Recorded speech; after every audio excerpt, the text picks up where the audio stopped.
Welcome back to Just Chattin', and this is the series of videos we do on Thursday and Sunday evenings just for our own entertainment. So let me start with, here we go. Can you see that? Yeah, I got to be careful of this. I am having some definite lighting problems.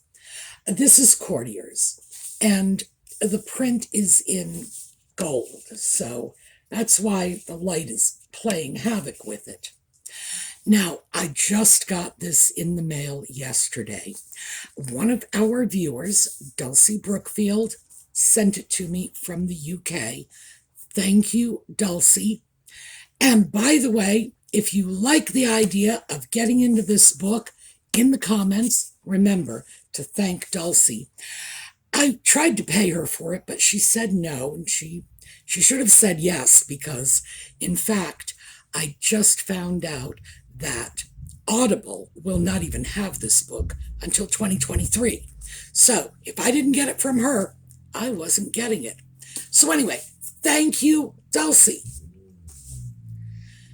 Now, before we get into Courtiers, let's just quickly do a little recap about Audie. He is about 5 feet away from me, snoozing. My neighbor across the street, there was an accident on his property. A truck drove through, took down 3 of his arborvitaes. Now, when he first put those trees in, and gosh, I guess it was 5 or 6 years ago, I named them. And I did that so I could tell them apart, 6 identical trees. So they are Anne, Beatrice, Charlotte, Diana, Eugenie, and Fergie. And before you say Fergie doesn't count, I needed an F, so give me a break.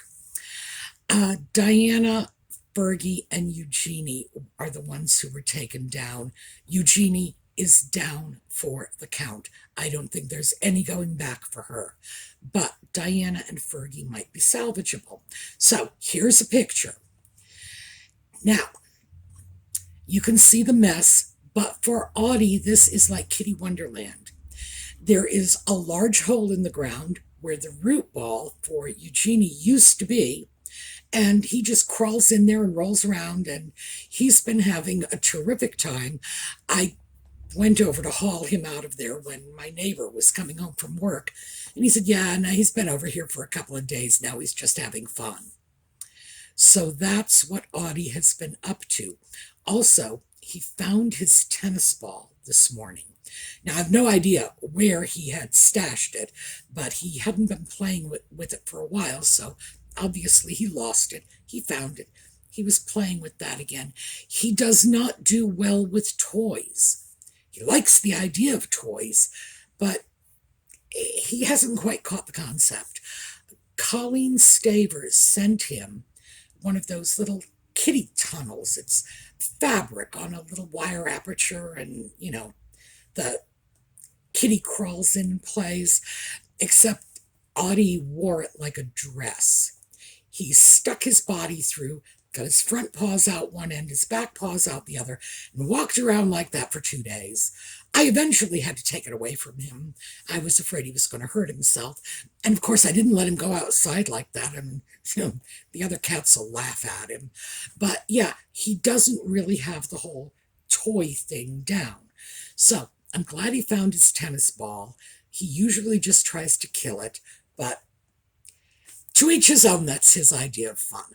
So that's my Audie update. He's right over here. He may join us, but right now he's exhausted from crawling into a hole in the ground and rubbing dirt all over himself.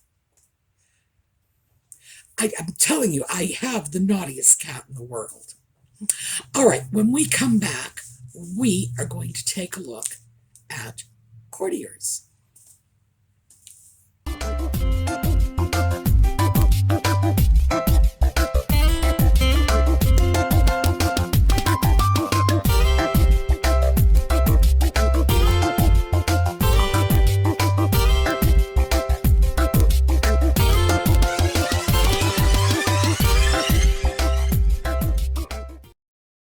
So I have only had this book for just over 24 hours. So obviously, I have not read the whole thing, but I have read some of it, and it's a lot more interesting than I thought based on the little sound bites that were released to the press, because this is not a soundbite book. So you have to read it to get what's going on. Let me start with our British friends all know what courtiers are. Our American friends, all right, most of us, when you say courtier, we think of William Cecil, or, well, he was British, so I guess that makes him William Cecil. Lord Burleigh, how about that? We'll just stick with that. I know how to pronounce that one. Or Sir Walter Raleigh. We have this image of like 16th century noblemen doing whatever it was they did, and we're not sure what it was. With Walter Raleigh, the story was he threw his cloak down over a mud puddle for Queen Elizabeth I to cross. A weird job description. So we have trouble relating, but only to the word courtier, because our government is full of elected officials who come and go every 2 to 6 years? I'm going to say 4 years. Approximately every 4 years, new batches come in. But the people who run the accounting department and the human resources department and the secretarial pool and the public relations department, they're there. They are not elected officials. And in general, the overwhelming majority of them are not coming in with the new administration. These are non-political people. They have jobs based on skills, not political affiliation.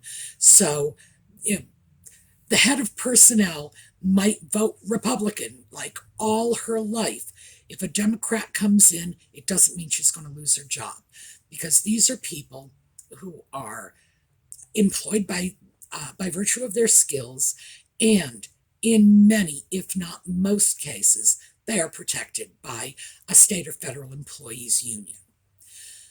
That's who the courtiers are in the UK. It's just that these are the administrative people who work for the royal family and conduct the business of the crown, which is different from the business of the government. But hey, the people who work for a senator are not the same as the people who work for a congressman. We can certainly understand this.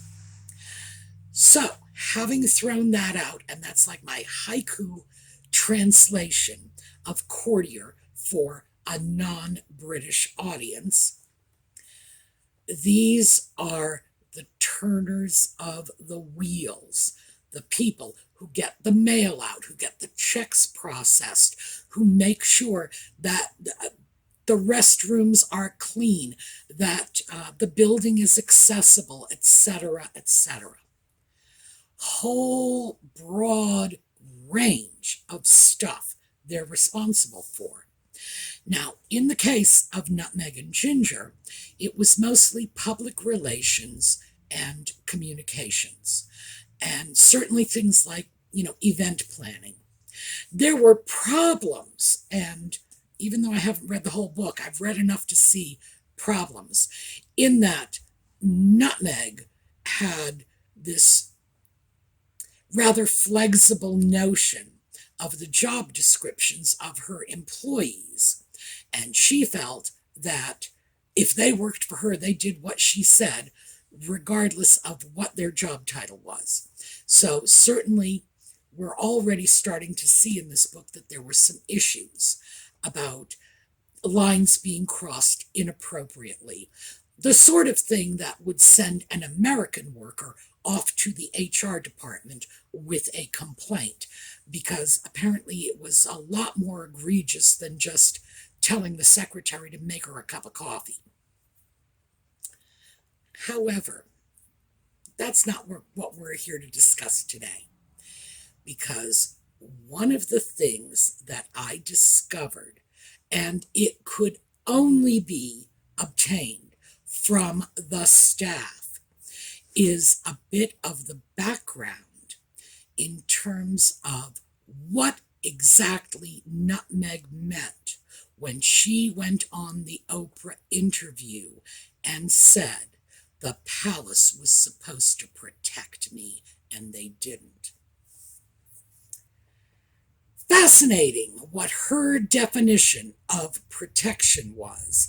Valentine Lowe says in here, I'm not going to be able to read it to you because it's a small print book, and I did not prepare by brailing it out in advance. Sorry about that. It was, and I am paraphrasing, that there was a very fine line in Nutmeg's mind between protecting her and attacking the people who crossed her. So he gives an example. Now, she lost a lot of staff. We all know this because the media picked up on this. One of their staff, her staff, left, allegedly on amicable terms. This is what Nutmeg said.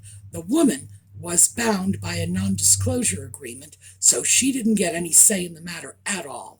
But Nutmeg said that the parting was amicable, and she was sad to see her go, and la la la.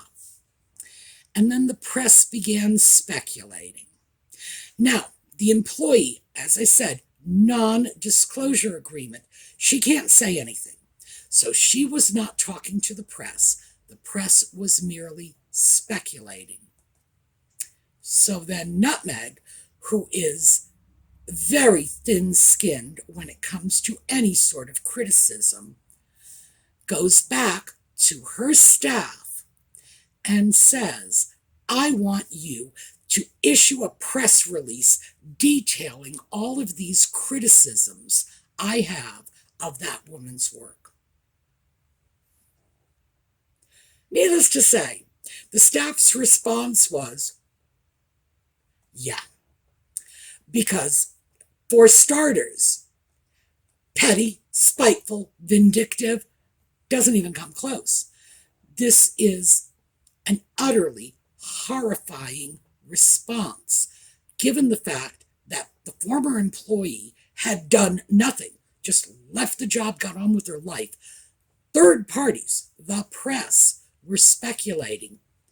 And Nutmeg's response was not just to throw this woman under a bus, but to absolutely destroy her reputation. Well, the staff, their press people, were not going to put this out. And Valentine Lowe makes it very clear that it wasn't merely because, which would be enough to stop any one of us, but because they didn't find Nutmeg's complaints about the woman to be especially credible, which I guess is polite British for the stuff she was asking them to publish about this woman was simply not true.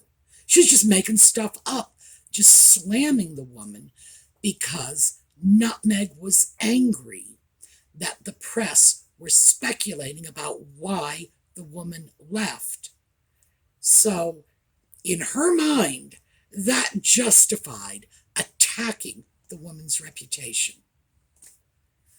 I have to say, I was flabbergasted by that. As I say, spiteful, petty, vindictive, malicious, just all those words are just rolling in my head. And the worst part of it is, remember that non-disclosure agreement.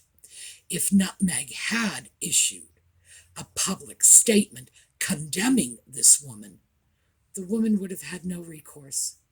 She could not have fought back. She could not have gone to the press, even to say that's not true, because that could be construed as a violation of the non-disclosure agreement. It is no wonder they were calling her a narcissistic sociopath. That's not the response of a normal human being. I mean, it's not. That is not even the response of a petty, spoiled child. That is, if you had a kid who said, that's how I want to resolve, my dispute with my little second grade classmate, you know, well, if you were my mother, you'd have slapped that kid up the side of their head. But I guess modern parenting, you'd get that kid into therapy, right? Even a child should know better than to do something like that. I was just stunned. But then I remembered, we saw this play out on Oprah. We saw it was exactly the same situation, just different players. Remember the whole Kate made me cry thing?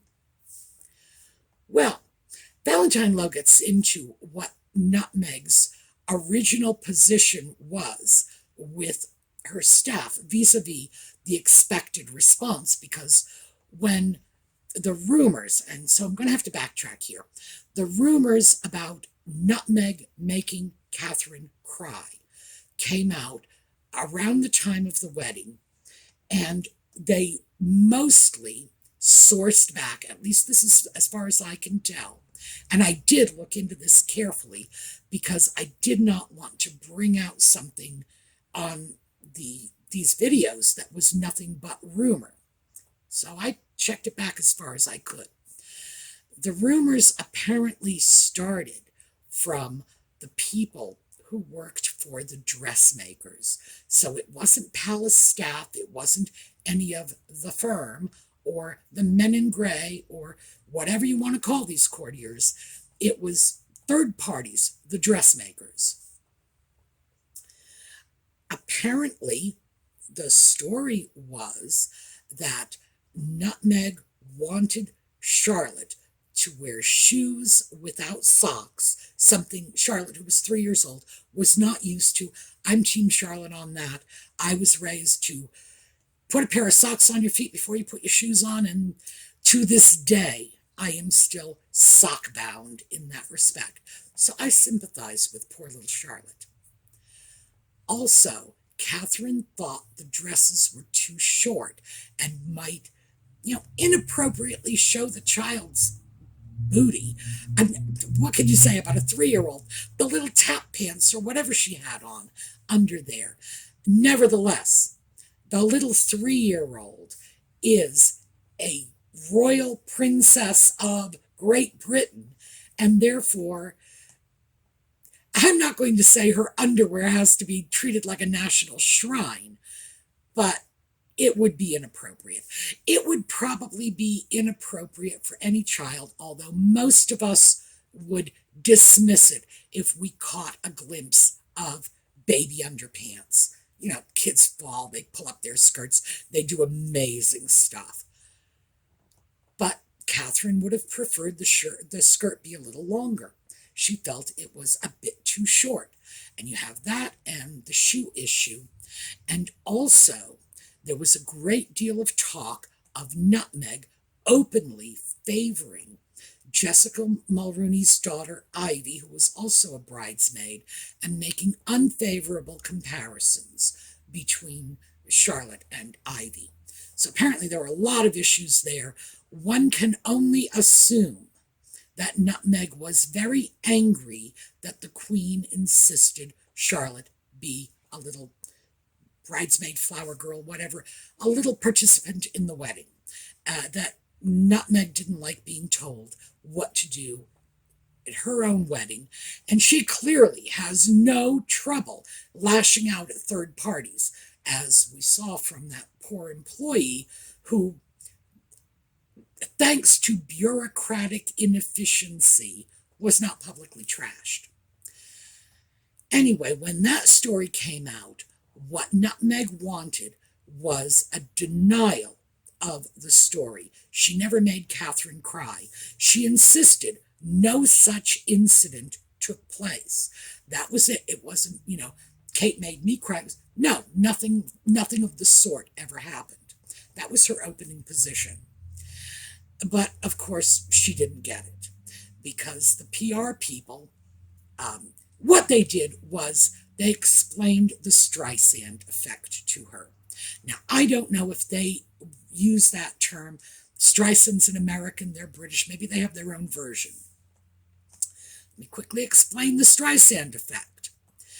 Some years ago, a group of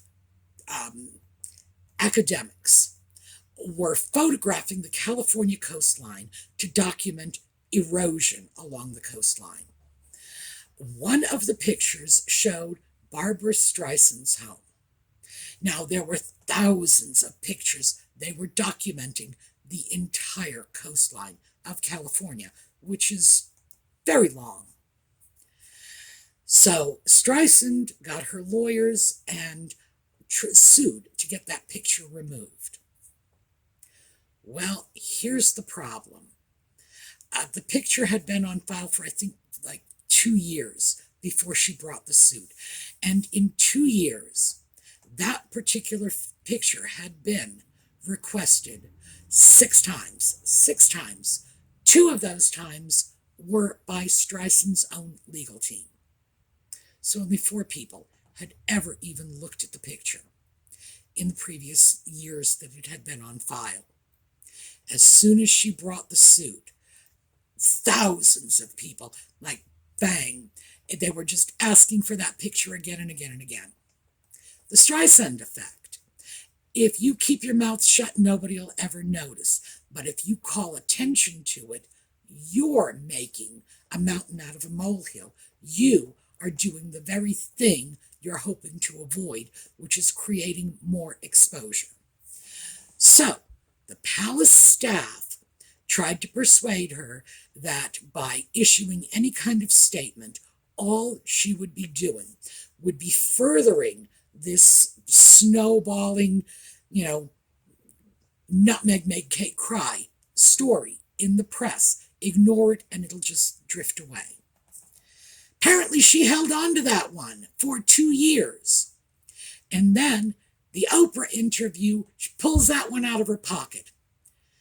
It's no longer just, I didn't make Kate cry. No. Remember, that had been her opening position. And that's what her staff said. She just said nothing happened, and she wanted them to put out a press release to that effect. No. It was no longer nothing happened. Now she's going to double down on it. Now it was Kate made me cry. Oh, but I forgave her because that's who I am. I'm just so magnanimous. Oh, by now, most of you have guessed what slideshow's coming after this video. Nutmeg was the bigger person, and she forgave Catherine for making her cry. What we see here is we get a glimpse into her disturbed little mind. It's not enough to resolve a problem. She doesn't care who she goes after. She doesn't have to go after the people creating the problem. She's going to go after somebody. Somebody is going to be held responsible, and someone is under attack. Now, not going after the press, although she goes after the press plenty enough under other circumstances. The subject of the press coverage in the case of the ex-staffer, she was going to go down. And again, same scenario. Catherine, who was the subject of the press rumors about Nutmeg making Catherine cry, Catherine's going to go down. This is such a telling look into how her mind works. Now, I have to say, it's revolting and it's scary, but it is a level of vindictiveness and crazy misplaced vindictiveness. It's like, shoot the messenger level vindictiveness. But it's something we need to be aware of because, as I said, when I read the story about the staffer, immediately it just rang along with the story of Kate Made Me Cry. Exactly the same. Like point for point for point.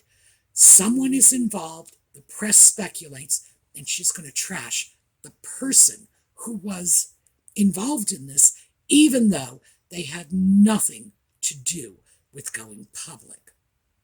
And interestingly enough, in both cases, it was people who couldn't fight back. Because Nutmeg does not like a fair fight. This is not a person who will go toe-to-toe with anyone, not on your life. She wants the deck stacked in her favor. So, yeah, she'll slam an employee bound by an NDA. She'll slam Catherine bound by the royal family's protocols. I'm really waiting to see how well this strategy holds up for her over time in Hollywood, where these people are not going to play nice. But I guess time will tell on this one. So that is the first of my courtier stories for you. And I have to say, I'm still reeling from that one. I'm glad it was in there because it's a really valuable insight into that rat's nest Nutmeg calls a mind.